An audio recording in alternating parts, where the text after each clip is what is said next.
Now, just losing Sharbaraz would have dealt a huge blow to the Persian cause, but it gets way worse for Khosrow. See, Heraclius intercepts this letter, and instead of simply using the information to his advantage, he adds the names of 400 Persian officers to the list, and then delivers the letter to Sharbaraz.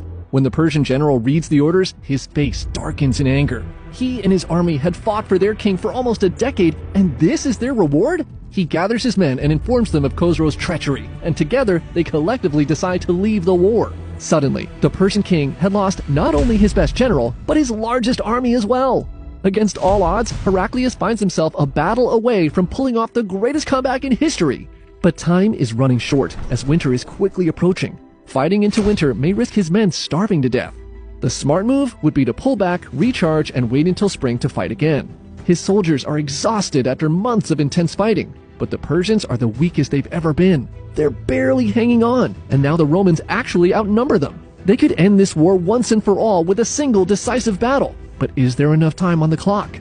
Play it safe and risk giving the Persians time to regroup, or risk everything now and try to deliver the knockout blow?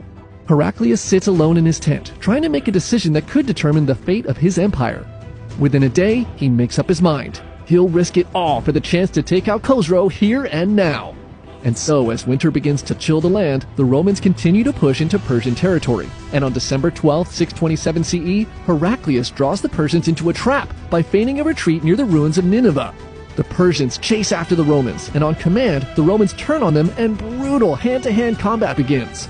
The Romans begin to gain the upper hand, and sensing this, the Persian general Razad calls out to Heraclius, challenging him to solo combat in the middle of the battlefield.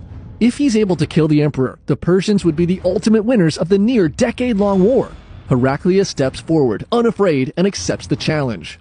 The two generals charge at each other, and Heraclius defeats Razad with a single blow. Two more warriors quickly challenge the emperor, but he cuts them down as well. Without their commander, the Persian troops panic and begin to flee, and the Romans rout and cut down 6,000 Persian soldiers who attempt to run away.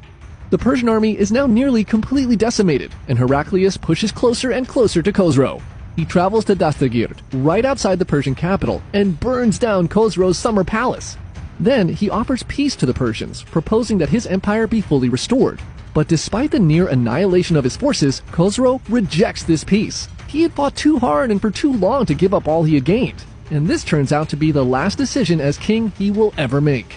His son, Kavad II, leads a coup against him backed by nearly the entire Persian nobility. They understand that there's no use continuing to fight against Heraclius and his army, and Khosrow is unceremoniously executed by his own son. Kavad II quickly accepts Heraclius' offer, and he returns all the land his father had taken.